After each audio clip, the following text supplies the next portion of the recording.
Salam saudaraku, berjumpa kembali dalam program Jalan Kehidupan. Kali ini dalam segmen Sapa Jemaat di Rumah, saya mengajak kita semua untuk bersaat teduh.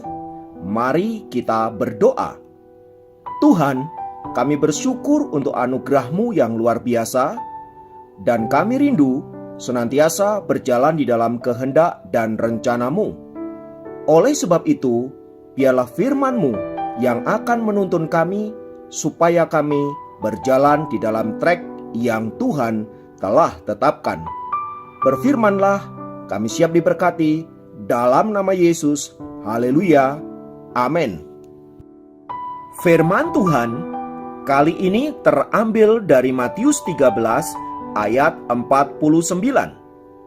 Matius 13 ayat 49 berkata, "Demikianlah juga pada akhir zaman, malaikat-malaikat akan datang memisahkan orang jahat dari orang benar." Saudaraku, suatu kali Tuhan Yesus membentangkan suatu perumpamaan. Katanya, hal kerajaan surga itu seumpama orang yang menaburkan benih yang baik di ladangnya. Tetapi pada waktu semua orang tidur, datanglah musuhnya menaburkan benih lalang di antara gandum itu, lalu pergi. Ketika gandum itu tumbuh dan mulai berbulir, nampak jugalah lalang itu. Matius 13, 24-26. Saudara, di sini Tuhan Yesus tidak sedang membicarakan tentang tanaman ladang, tetapi sedang memberitahukan sebuah kebenaran mengenai kerajaan sorga. Ia menggunakan perumpamaan itu untuk mempermudah apa yang disampaikan agar bisa dipahami oleh para pendengarnya. Dikatakan dalam bagian firman Tuhan tersebut di atas, ada orang yang menaburkan benih di ladang, tetapi juga ada orang yang menabur lalang di ladang yang sama. Lalang ini sejenis padi-padian yang daunnya amat mirip dengan gandum. Kedua tanaman itu memang kelihatannya sama, apalagi bila mereka tumbuh bersamaan, akan sangat sulit dibedakan. Namun bila waktunya berbuah, maka kita akan bisa membedakan dari buah yang dihasilkannya. Dari perumpamaan ini, Tuhan Yesus ingin menjelaskan kepada kita bahwa benih yang baik yang ditabur di ladang itu adalah anak-anak kerajaan, sementara lalang yang ditabur di ladang itu adalah anak-anak iblis atau anak-anak si jahat. Tuhan Yesuslah yang menabur benih yang baik itu, sementara si jahat menabur benih yang jahat alias lalang. Saudaraku, mengapa dalam hal ini Tuhan Yesus sepertinya sengaja membiarkan gandum tumbuh bersama-sama dengan lalang dan tidak segera mencabut dan membuangnya? Ingatlah bahwa Tuhan Yesus menempatkan anak-anaknya di bumi ini agar mereka bisa bertumbuh dan menghasilkan buah. Namun di sisi yang lain, iblis juga menempatkan anak-anaknya di dunia untuk merusak pekerjaan Allah. Anak-anak iblis ini berusaha menghambat pertumbuhan anak-anak Allah, kalau bisa membunuhnya. Bahkan untuk mencapai tujuannya itu, anak-anak iblis mampu menyamar menjadi anak-anak terang, bahkan seperti malaikat. 2 Korintus 11 ayat 14. Oleh sebab itu, melalui perumpamaan ini, kita anak-anak Allah diminta untuk waspada. Jangan sampai keberadaan anak-anak iblis itu menghambat pertumbuhan kita. Dalam hidup kita, mungkin kita akan bertemu dengan banyak orang yang bisa menjatuhkan kita. Kelihatannya baik, kelihatannya manis, kelihatannya mendukung kita, tapi ujungnya ia ingin menghancurkan hidup kita. Ia tampak senang kalau kita mengalami kesusahan. Ia tampak puas kalau hidup kita mengalami kesulitan. Ia bahkan tidak senang bila kita bertumbuh semakin maksimal di dalam Tuhan.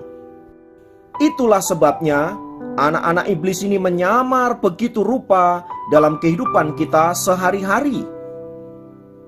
Dan bila kita tidak hati-hati, kita bisa terjerat olehnya dan bahkan mungkin kita bisa menjadi pribadi yang kalah oleh tipu muslihatnya.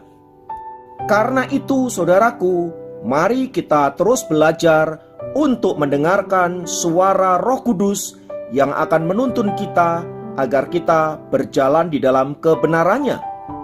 Ingatlah, di dunia ini ada 3 suara yang seringkali berbicara kepada kita. Yang pertama jelas suara anak-anak iblis. Ia selalu membawa kita untuk melakukan hal-hal yang jahat, hal-hal yang menentang kebenaran Allah. Bila kita mendengar suara yang demikian, janganlah dituruti. Yang kedua, suara dari hati nurani kita.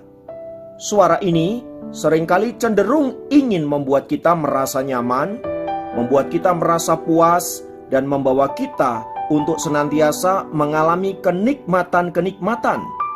Mengapa? Karena memang pada dasarnya manusia menyukai hal-hal yang demikian. Hati-hatilah dengan suara seperti ini, sebab ia bisa meninabobokkanmu dan bahkan juga bisa menghancurkan dirimu sendiri. Yang ketiga adalah suara Roh Kudus.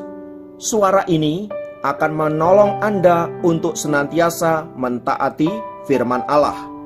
Ia mungkin sangat keras berbicara kepada Anda, menegur dosa Anda, mengoreksi kelemahan-kelemahan Anda, dan bisa jadi juga ia bersikeras untuk membawa hidup Anda mentaati seluruh kebenaran Allah.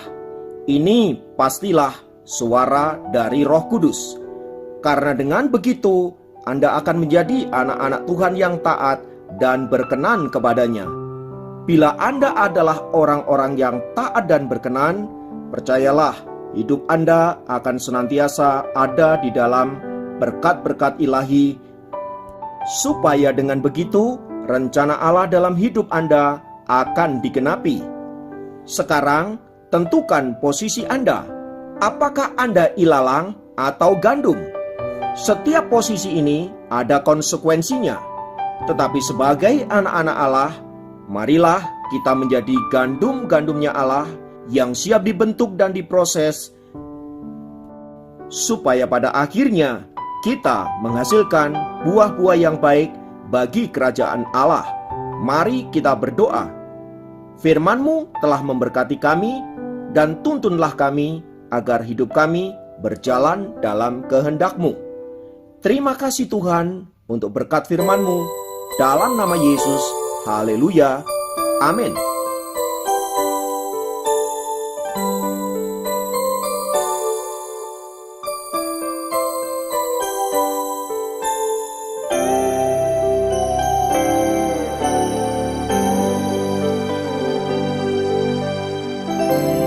Tuhan Yesus setia, Dia sahabat kita dalam segala susahku, selalu menghiburku.